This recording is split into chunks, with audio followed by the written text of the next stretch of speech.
Francis the Firefly. Deep in the middle of a forest far away was the kingdom of insects. They were a friendly bunch who worked together to build a land where everybody had a purpose. The spiders spun silky, silvery webs to decorate the land and fill it with splendour. The ants, who were immensely strong, built all the houses, and the bees ran the honey factories, making sure that everybody had enough delicious honey to eat. The fireflies had a very special job because they could make their tails glow, and they lit up the forest at night so that other insects could see in the dark. Every evening after the sun had sunk below the trees, they flew up into the sky with their tail torches glowing, and they shone like rays of sunshine. Nobody needed street lamps in the kingdom of insects. There was one little firefly called Francis who wanted to join the others in the night sky. She watched them take off and begged to go with them, but they told her that she was too young. "You can't make your tail glow brightly enough yet," they said kindly. "I shall practice until I can make it glow properly," said Francis. She flapped her wings furiously with all her might, but her tail hardly glowed at all. This made her feel very sad. The other fireflies said, "Don't worry, Francis. One day you will be old enough to join in with the grown-ups." Francis felt that that day was so far off it would probably never come. A few nights later, Francis was sitting on a twig in the forest feeling really sorry for herself. Suddenly, somebody tapped her on the shoulder. It was Cocky Roach. Cocky was a naughty young insect who was always getting into trouble.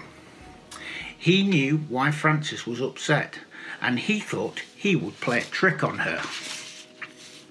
"I've got something exciting to show you, Francis," said Cocky.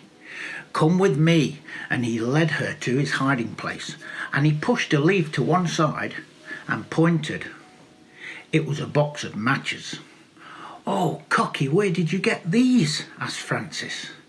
"Matches are dangerous. Mummy said so."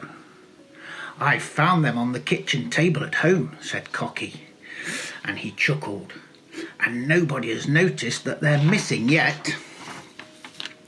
Cocky leaned over and whispered into Francis's ear, "If you strike one, you can have a tail torch of your own and be like all the grown-up fireflies." Francis wanted to be grown up, so with Cocky's help she lit the match. At once a bright glow shone all around her. fly up with it," yelled Cocky with delight. Francis flew up. "Just wait till everybody sees what I can do," she said.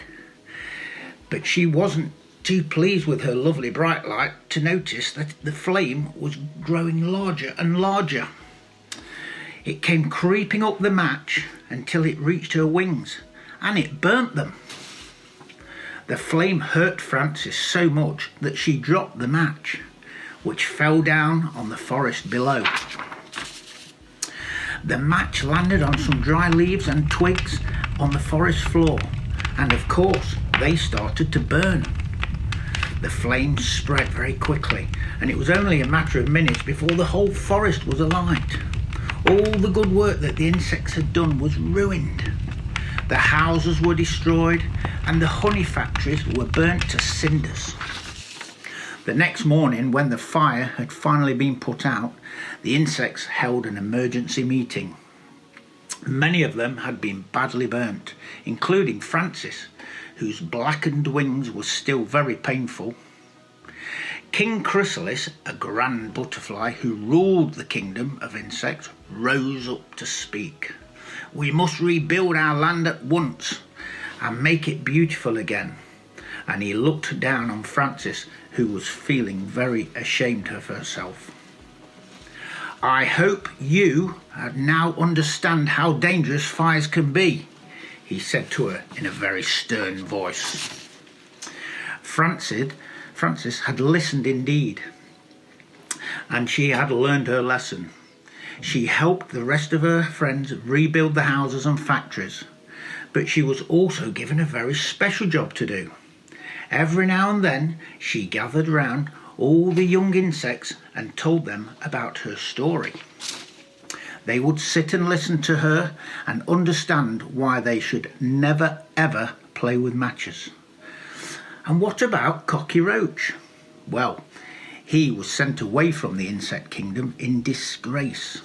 Even today, you can sometimes see him scuttling amongst the litter in towns and villages, looking for something to eat. So remember, don't ever play with matches. They can hurt you very much.